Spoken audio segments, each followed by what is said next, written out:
Assalamualaikum warahmatullahi wabarakatuh. Saya Rizky Alwar Ramadhani dari kelas 11 IPS 1 akan menerangkan materi tentang surat lamaran pekerjaan. Sebelum kita lanjut, saya akan memperkenalkan apa itu surat lamaran pekerjaan.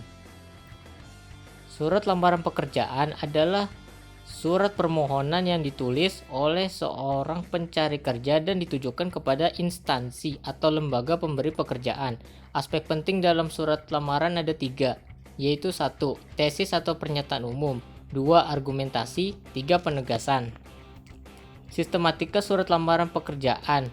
Ada beberapa faktor yang mempengaruhi sistem surat lamaran pekerjaan. Salah satunya adalah tempat dan tanggal surat.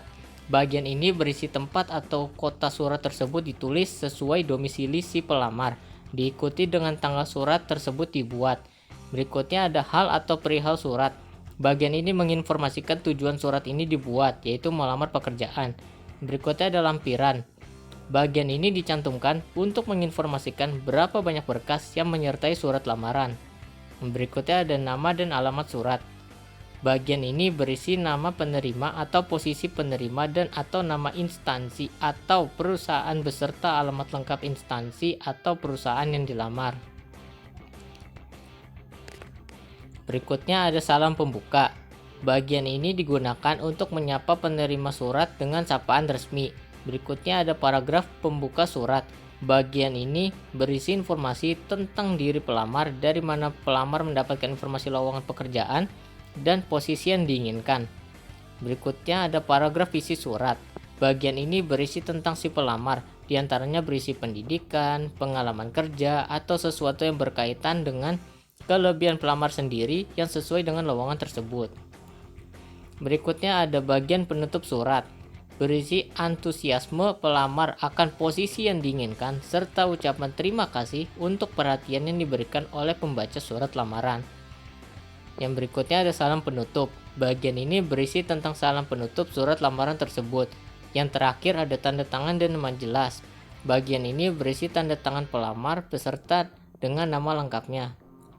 Berikutnya ada unsur kebahasaan surat lamaran pekerjaan, terbagi menjadi beberapa, yaitu menggunakan bentuk surat yang standar, menggunakan bahasa yang baik dan benar, menggunakan kata-kata yang sopan, menggunakan kata-kata pengantar yang jelas, singkat, padat, informatif, dan tepat sasaran. Tulisan bersih, mudah dibaca, dan sesuai dengan kaidah PUEBI. Melengkapi bagian-bagian surat dengan norma bahasa surat. Berikutnya ada unsur kebahasaan dalam sistematika surat lamaran pekerjaan. Ini salah satu contoh yang perlu diperhatikan. Salah satunya adalah penulisan nama tempat dan bulan diawali dengan huruf kapital dan menggunakan koma setelah nama tempat. Penulisan hal atau perihal diawali dengan huruf kapital tanpa diakhiri tanda baca. Penulisan kata lampiran tidak boleh disingkat lam. Dan jumlah berkas ditulis dengan huruf. Alamat surat diawali dengan sapaan penghormatan, seperti yang terhormat atau kepada. Salam pembuka diawali dengan huruf kapital dan diakhiri dengan tanda koma. Selalu sertakan dengan jelas dari mana pelamar mendapatkan informasi lowongan tersebut dan sertakan posisi yang diinginkan. Berikutnya ada kata nama, tempat dan tanggal lahir, pendidikan terakhir, dan lain-lain ditulis dengan huruf kecil. Nama orang, nama tempat, nama bulan, nama universitas diawali dengan huruf kapital. Kata jalan tidak boleh disingkat menjadi JL atau JLN. Kata sapaan pada kalimat penutup diawali dengan huruf kapital. Salam penutup juga diakhiri dengan huruf kapital dan diakhiri dengan tanda koma.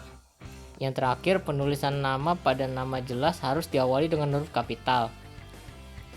Setelah menyusun surat lamaran pekerjaan, hal yang perlu dilakukan adalah menyusun daftar riwayat hidup.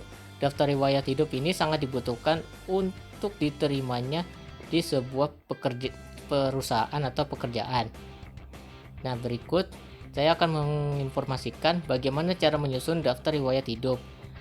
Ada 5 cara, yaitu cantumkan identitas diri, tulis jenjang pendidikan, deskripsikan keterampilan yang dimiliki pelamar, tulis pengalaman kerja dan pencapaian serta penghargaan yang dapat diraih, cantumkan informasi tentang diri pelamar yang relevan dengan pekerjaan. Yang berikutnya ada contoh surat lamaran pekerjaan dan daftar riwayat hidup. Seperti yang bisa dilihat, kedua teks ini memiliki struktur yang sama seperti yang saya jelaskan sebelumnya. Seperti contoh surat lamaran pekerjaan ini. Strukturnya sama seperti apa yang saya jelaskan, sisanya tinggal kalian cocokkan sendiri. Oke, mungkin itu saja yang dapat saya sampaikan. Kurang lebihnya mohon maaf. Wassalamualaikum warahmatullahi wabarakatuh.